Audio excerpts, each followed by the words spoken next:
रोज की तरह आज भी गांव के कई लोग शाम को एक बड़े पेड़ के नीचे इकट्ठा हुए थे। पेड़ के नीचे एक छोटा सा टीवी रखा था और उस पर रोज की तरह उनका पसंदीदा कार्यक्रम चल रहा था। गांव के लोग बड़े ध्यान से प्रोग्राम का आनंद ले रहे थे। करीब रात के 8 बजे थे कि अचानक बिजली चली गई, टीवी बंद हो गया और वहां एकदम सन्नाटा छा गया। तभी गांव का एक युवक बोला,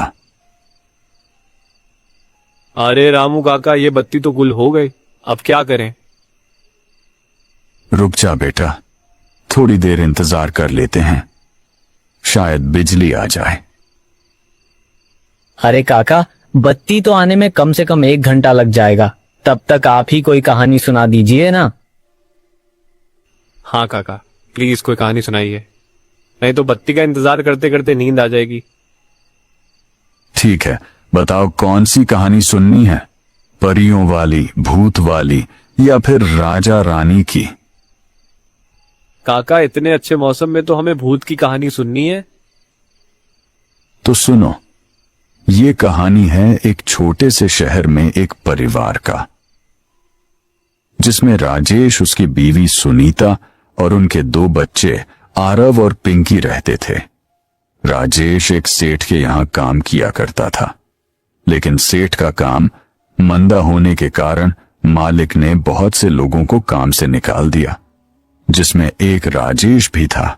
वैसे ही राजेश आर्थिक तंगी से गुजर रहा था और ऊपर से नौकरी चले जाने के कारण घर के हालात और खराब हो गए थे। एक दिन पूरा परिवार साथ बैठकर खाना खा रहा होता है। तब सुनीता राजेश से बोलती है, घर का राशन खत्म होने वाला है जी, बस 3-4 दिन का ही राशन बचा हुआ है। क्या करूं? कुछ समझ नहीं आ रहा। कहीं कोई नौकरी भी तो नहीं मिल रही। अभी तो घर का किराया भी देना है। अगर मुझे जल्दी कोई नौकरी नहीं मिली तो हम सड़क पर आ जाएंगे। परेशान मत हो पापा, भगवान कोई ना कोई रास्ता जरूर निकाल देंगे।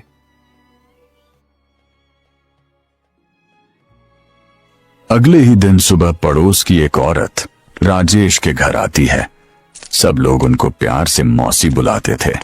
वो बहुत अच्छे पैसे वाले घर से थी और अक्सर लोगों की मदद किया करती थी। अरे सुनीता, मैंने सुना कि राजेश की नौकरी चली गई और तुम्हारे घर के हालात भी कुछ ठीक नहीं चल रहे हैं। जी मौसी, बस मैं आपको क्या बताऊं कि इस वक्त हम लोग कितने बुरे हालातों से गुजर रहे हैं। परेशान मत हो सुनीता, सब ठीक हो जाएगा। एक काम करो, तुम लोग मेरे गांव चले जाओ। वहां हमारा एक मकान है जो सालों से बंद पड़ा है। जब तक तुम्हारे घर के हालात ठीक नहीं हो जाते, तुम लोग आराम से वहां रहो। बस उस घर में ऊपर की मंजिल पर एक बंद कमरा है, उसे मत खोलना। दरअसल उसमें हमारा कुछ जरूरी सामान रखा है। और रही राजेश की नौकरी की बात, तो उसके लिए भी परेशान होने की बिल्कुल जरूरत नहीं है। उस गांव में जो स्कूल है, मैं उसके प्रिंसिपल को बहुत अच्छे से जानती हूँ। मैं उनसे बात करके महेश को किसी न किसी काम में वहां लगवा ही दूंगी। और तुम लोग आरव और पिंकी को भी उसी स्कूल में पढ़ा सकते हो। यह तो बहुत अच्छा रहेगा मौसी, आपका यह एहसान हम कभी नहीं भूलेंगे। सुनीता राजेश के घर आते ही उसे सारी बात बताती है।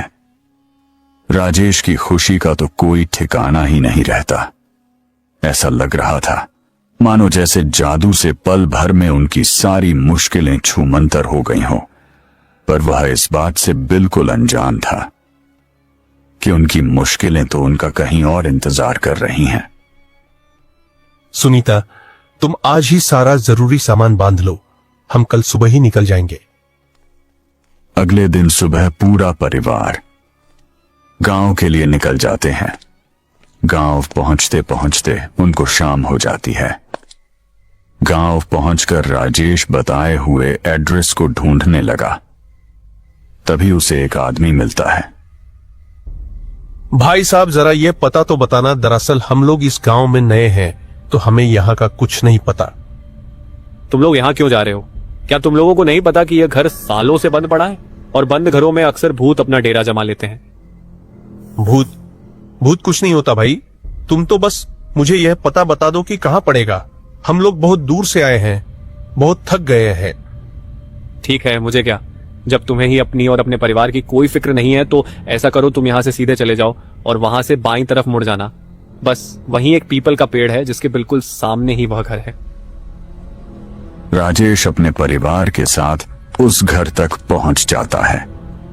घर देखकर साफ पता चल रहा था कि वहां कई सालों से कोई झांका भी नहीं है। ये तो कितना पुराना घर है माँ, और कितना डरावना भी। इतने बुरे वक्त में हमें यह घर रहने को मिल गया, वही बहुत है। हम इसकी साफ सफाई कर लेंगे तो यह भी अच्छा दिखने लगेगा। चलो अब यहाँ खड़े रहकर बातें मत करो और जल्दी अंदर चलो। महेश जैसे ही उस घर का दरवाजा खोलता है तो घर में तेज हवाएं चलने लगती हैं। बाहर तो पेड़ का एक पत्ता भी नहीं हिल रहा और यहाँ इतनी तेज हवा कैसे चल सकती है? क्योंकि यहाँ भूत है पिंकी। पिंकी आरव के पीछे चिल्लाते हुए भागती है। रुक रुक, तुझे मैं अभी बताती हूँ, रुक आरव। आरव सीढ़ियों से भागते हुए ऊपर वाली मंजिल पर पहुंच जाता है। पिंकी भी आरव को पकड़ने के लिए उसके पीछे पीछे भाग रही होती है। आरव को अचानक औरत के रोने की आवाज आती है। आरव वहीं रुक जाता है और ध्यान से उस आवाज को सुनने लगता है, पर आवाज अचानक से बंद हो जाती है। क्या हुआ आरव, थक गया क्या? नहीं दीदी, मुझे अचानक किसी औरत के रोने की आवाज सुनाई पड़ रही थी, इसलिए मैं यहाँ रुक गया। इतनी रात को कौन रोएगा? जरूर तूने किसी बिल्ली के रोने की आवाज सुनी होगी और तुझे लगा होगा कि कोई औरत रो रही है। अब चल नीचे कुछ खा पी कर सो जाते हैं। आरव पिंकी को बहुत समझाता, पर पिंकी उसकी एक नहीं सुनती। उसे लगता है कि आरव उसे डराने के लिए यह सब बातें बोल रहा है। पिंकी आरव की बात पर ध्यान नहीं देती और वापस नीचे जाने लगती है। आरव भी उसके पीछे पीछे जा ही रहा होता है, पर अचानक उसकी नजर एक बंद कमरे पर पड़ती है जिस पर ताला लगा होता है और उस ताले पर लाल रंग का कपड़ा भी बंधा होता है। लगता है ये वही कमरा है जिसके बारे में मौसी जी माँ को बता रही थी। ऐसा क्या जरूरी सामान रखा है इस कमरे में जो इस पर इतना बड़ा ताला लगा है? तुझे इतना सोचने की जरूरत नहीं है। मौसी जी ने हमें मना किया है इस कमरे में जाने से, तो बस हमें इस बात का ध्यान रखना चाहिए। रात को खाना खाकर सब सोने चले जाते हैं। आधी रात को अजीब सी खटखट की आवाज से पिंकी की आंखें खुल जाती हैं। आरव जल्दी उठ, जरा देख खटखट की आवाज कहाँ से आ रही है। मुझे सोने दो दीदी, मुझे बहुत तेज नींद आ रही है, आप खुद जाकर देख लो। पिंकी डरते हुए ध्यान से उस आवाज को सुनने की कोशिश करती है। आवाज बाथरूम से आ रही होती है। पिंकी बाथरूम का दरवाजा खोलती है और डरते डरते उसमें झांकती है। जैसे ही वह अंदर देखती है उसके होश उड़ जाते हैं। बाथरूम में पड़ा बाल्टी अपने आप दीवार से जोर जोर से टकरा रहा होता है। पिंकी डर के मारे पसीने पसीने हो जाती है और भागते हुए नीचे मम्मी पापा के पास जाती है। मम्मी पापा जल्दी उठो। क्या हुआ बेटा, तुम इतनी घबराई हुई क्यों हो? वो पापा, बाथरूम में बाल्टी, पापा ऊपर भूत। भूत? क्या बोल रही हो पिंकी? ठीक से बताओ बेटा, हमें कुछ समझ नहीं आ रहा है।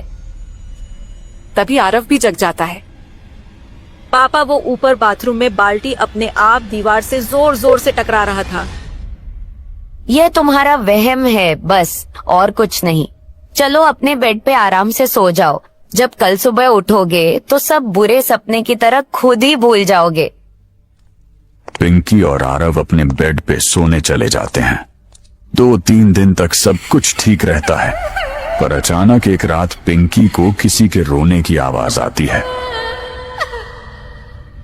वो उठकर कमरे के बाहर जाकर देखती है तो बाहर कोई नहीं होता, पर रोने की आवाज अभी भी आ रही होती है। पिंकी थोड़ा और ध्यान से सुनती है तो उसे वह आवाज उस बंद पड़े कमरे के अंदर से सुनाई देती है। जैसे ही पिंकी दरवाजे से कान लगाकर और ध्यान से सुनने की कोशिश करती है, आवाज बंद हो जाती है। पिंकी डर कर अपने कमरे में भाग जाती है, पर रात भर वह उस बंद कमरे के बारे में सोचती रहती है। पिंकी जब सुबह उठती है तो उसे लगता है जैसे रात को जो कुछ भी हुआ वह सब उसका वहम था और वह इस बारे में किसी को नहीं बताती।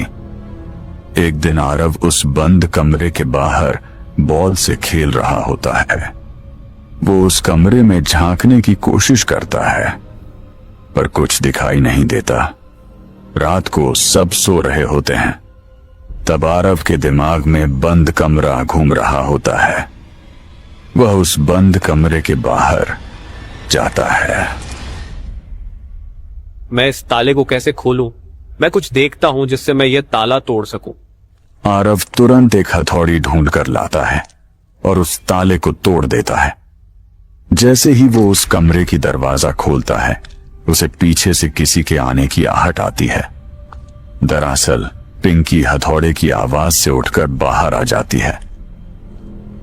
कौन है यहाँ? यह ताला किसने तोड़ा? यह जरूर आरव का ही काम है। वह अपने बिस्तर पर भी नहीं था।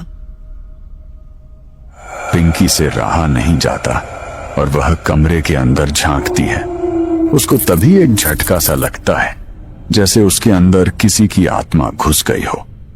पिंकी को बहुत अजीब सा महसूस होता है और वह अपने कमरे में जाकर सो जाती है। अगले दिन सुबह उठते ही राजेश अपनी नौकरी के सिलसिले में सुबह ही घर से निकल जाता है।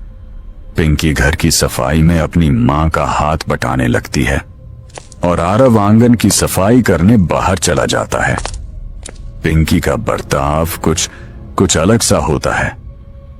वह बिल्कुल चुपचाप खिड़की पर खड़ी बाहर पीपल के पेड़ को ऐसे देख रही होती है जैसे वह अपने होश में ही ना हो। पिंकी, तू वहाँ खड़ी क्या देख रही है? चल जल्दी से मेरे साथ काम कर। पिंकी सुनीता की आवाज सुनकर होश में आती है। उस दिन से पिंकी कभी कभी अजीब बर्ताव करने लगी थी। वह अक्सर उस बरगद के पेड़ को देखती रहती थी। एक दिन पिंकी अपने कमरे में रखे शीशे को एक कपड़े से साफ कर रही होती है। तभी उसे शीशे में एक चुड़ैल अपने पीछे खड़ी हुई दिखाई देती है। पिंकी जैसे ही पीछे मुड़ती है तो वहां कोई नहीं होता। पिंकी फिर से शीशे को साफ करने लगती है तो इस बार वह चुड़ैल बड़े बड़े नाखूनों वाले हाथ पिंकी की गर्दन पर रख देती है। मम्मी, आरव, मुझे बचाओ, जल्दी आओ। ये चुड़ैल मुझे मार डालेगी। सुनीता और आरव जल्दी से पिंकी के पास आते हैं तो देखते हैं कि पिंकी बेहोश पड़ी होती हैं। हे भगवान, ये मेरी बच्ची को क्या हो गया? आरव जल्दी से गिलास में पानी लाता है और पिंकी के चेहरे पर पानी के छींटे डालता है। पिंकी हड़बड़ाकर उठती है। चुड़ैल, मम्मी, वो चुड़ैल मुझे मार डालेगी। कौन सी चुड़ैल बेटा? यहाँ तो कोई भी नहीं है। नहीं मम्मी, वो यही थी मेरे पीछे और उसने मुझे मारने के लिए मेरा गला भी पकड़ा था। उसके बहुत लंबे लंबे नाखून थे और वो बहुत डरावनी थी मम्मी। सुनीता पिंकी की हालत देखकर बहुत परेशान हो जाती है। वो मन ही मन सोचती है कि शायद उसकी बेटी को किसी की बुरी नजर लग गई है, पर अचानक सुनीता की नजर पिंकी की गर्दन पर पड़ती है। पिंकी की गर्दन पर निशान पड़े थे, मानो जैसे किसी ने नाखूनों से उसकी गर्दन खुरच दिया हो। मैं तुम्हारे पापा के आते ही उनसे बात करूंगी। सब ठीक हो जाएगा बेटा, तू परेशान मत हो। शाम को राजेश के आते ही सुनीता उसे सारी बात बताती है। ऐसा करते हैं, हम लोग कल मंदिर चलते हैं। वहां जाकर हम पिंकी को झरवा देंगे। अगले दिन सुबह सुबह सब मंदिर जाने के लिए तैयार हो जाते हैं। मंदिर जाकर पिंकी फिर से अजीब बर्ताव करने लगती है और मंदिर के अंदर जाने से मना करने लगती है। मुझे नहीं जाना अंदर, तुम लोग जाओ, मैं यहाँ बाहर ही ठीक हूँ। राजेश और सुनीता पिंकी को पकड़कर जबरदस्ती मंदिर के अंदर ले जाने की कोशिश करते हैं। मैंने जब बोल दिया कि मुझे अंदर नहीं जाना, तो फालतू की जिद क्यों कर रही हो? अरे छोटू देखो, बिजली आ गया। काका, उस लड़की को जो भूत ने पकड़ा था उसका क्या हुआ? उसके शरीर से भूत निकला कि नहीं? अरे छोटू, रात बहुत हो गई है, आगे की कहानी कल सुन लेना।